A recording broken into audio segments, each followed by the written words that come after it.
नाज़रीन अस्सलामु अलैकुम। सियासत की खबरों में आप सबका इस्तकबाल है। जेएनयू तलबा तंजीम के सदर कन्हैया कुमार को मुकम्मल सिक्योरिटी फराहम करने की कोशिश के तौर पर दिल्ली पुलिस ने यूनिवर्सिटी हुक्काम से कहा कि वो पुलिस को कन्हैया कुमार की कैंपस के बाहर नकल व हरकत और इसकी सरगर्मियों की नव्यत से वाकिफ करवाते रहें। यूनिवर्सिटी हुक्काम को रवाना करदा एक मकतूब में डीसीपी साउथ प्रेमनाथ ने तहरीर किया है कि वसंतगंज नॉर्थ पुलिस के एसएचओ को कन्हैया कुमार की जेएनयू कैंपस के बाहर नकल व हरकत और इसकी सरगर्मियों की नव्यत से वाकिफ करवाया जाना चाहिए। जेएनयू कैंपस वसंतगंज पुलिस स्टेशन के हुदूद में आता है और पुलिस का इदा है कि वो जमानत पर रिहाई के बाद कन्हैया को सिक्योरिटी फराहम करने की कोशिश कर रही है। जब कभी कन्हैया यूनिवर्सिटी कैंपस से बाहर जाएगा, एक पुलिस टीम हमेशा रहेगी। दारुल हुकूमत दिल्ली में कुछ पोस्टर्स चस्पा किए गए हैं जिनमें ऐलान किया गया है जो कोई जेएनयू तलबा तंजीम लीडर कन्हैया कुमार को गोली मारेगा इसे 11 लाख रुपए इनाम दिया जाएगा। इस छोटे से पोस्टर पर पूर्वांचल सेना नामी तंजीम और इसके सदर आदर्श शर्मा का नाम दर्ज है और यह दिल्ली में कई मुकामात पर लगाया गया है। पोस्टर हिंदी में है जिसमें कहा गया है कि जो कोई जेएनयू तलबा तंजीम के सदर व गद्दार कन्हैया कुमार को गोली मारेगा इसे 11 लाख रुपए का इनाम पूर्वांचल सेना की जानिब से दिया जाएगा। आदर्श शर्मा ने कहा कि इन्हें अदलिया में यकीन है लेकिन वो चाहते हैं कि इंसाफ फौरी हो जाए। दिल्ली पुलिस ने कहा कि इसने इस पोस्टर का नोट लिया है और तहकीकात की जा रही है।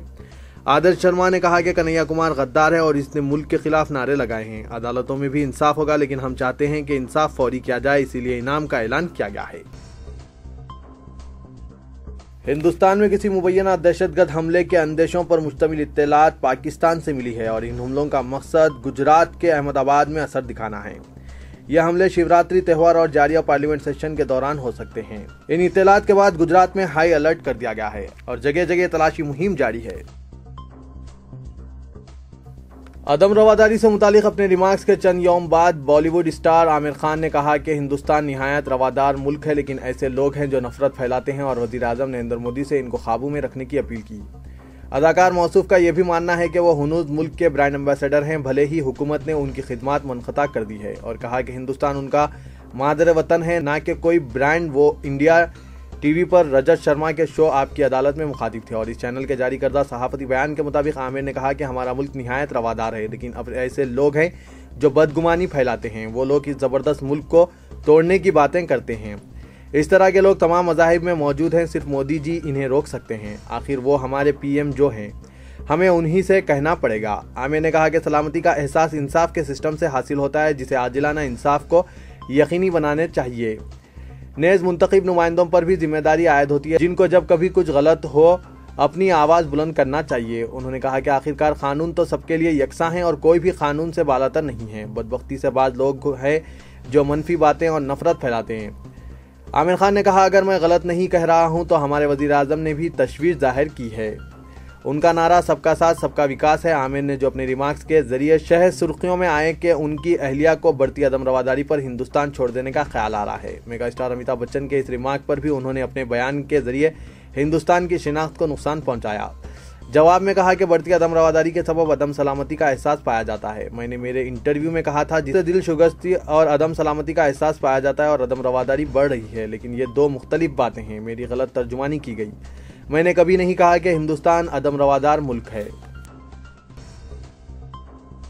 आंध्राई वजीर आर किशोर बाबू ने मुस्लिम खातून के साथ इनके फर्जन की बदतमीजी पर रद्दमल का इजहार करते हुए कहा कि कानून अपना काम करेगा। वाईएसआर कांग्रेस पार्टी ने इसकी सख्त मजम्मत करते हुए इस्तीफा देने का आंध्राई वजीर से मुतालबा किया। इस वाक़े के खिलाफ हैदराबाद और गुंटूर में एहतजाज मुनज़्ज़म करते हुए वजीर के फर्जन को फौरी गिरफ्तार करने का मुतालबा किया गया।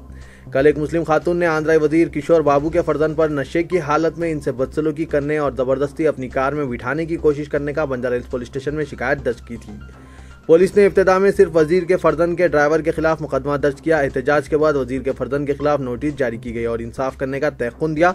यह वाक़या दोनों तेलुगु रियासतों में मौजू बहस बन गया और मुस्लिम खातून और इनके रिश्तेदारों ने आज बंजारा हिल्स पुलिस स्टेशन पर एहतजाजी धरना मुनज़्ज़म करते हुए आंध्राई वजीर के फर्जन को गिरफ्तार करने का मुतालबा किया। और आज सुबह बंजारा हिल्स पुलिस ने आंध्राई वजीर के फर्जन को गिरफ्तार करते हुए दवाखाना मुंतकिल किया जहां इसका तिब्बी मुआयना किया जा रहा है। आज से आंध्र प्रदेश असेंबली का बजट सेशन आगाज हुआ है। आंध्र प्रदेश के तमाम वज़रा हैदराबाद में हैं। आंध्राई वजीर आर किशोर बाबू ने अपने फर्जंद के खिलाफ आयद होने वाले इल्जामात पर रद्दमल का इजहार करते हुए कहा कि उन्हें कानून पर भरोसा है। अगर किसी खातून के साथ बदतमीजी हुई है, चाहे ये बदतमीजी इनके फर्जंद ने भी की है, इसके खिलाफ कानून के मुताबिक कार्रवाई होनी चाहिए। नायब सदर जमहूरिया जनाब हामिद अंसारी ने कहा कि मिल्लत को तरक्की व पैदावार का हिंदुस्तान बनाने वाले प्रोग्राम शुरू करने की जरूरत है। हमारे ज़रूरी शोबे को मुआशी व समाजी किरदार में तब्दील किया जा सकता है। उन्होंने यहाँ ज़रूरी शोबे में अवामी सरमायाकारी और सब्सिडीज़ पर कौमी सेमिनार से खिताब करते हुए कहा कि ज़रूरी शोबे की तरक्की को यकीनी बनाने के लिए ऑल इंडिया किसान सभा की जानिब से पेश करदा तजावीज़ पर गौर किया जा सकता है। इस सेमिनार में चीफ मिनिस्टर तेलंगाना के चंद्रशेखर राव और दीगर अहम शख्सियतों ने शिरकत की। नायब सदर जमहूरिया ने कहा कि हुकूमत को ज़रूरी शोबे में पाई जाने वाली खामियों को दूर करने के लिए बेहतरीन काम अंजाम देने होंगे। इसके लिए मजबूत सियासी अज़्म की ज़रूरत है और तरक्की की सतह को बुलंद करने के लिए वसीतर सियासी इत्तेफाक राय भी पैदा होना ज़रूरी है।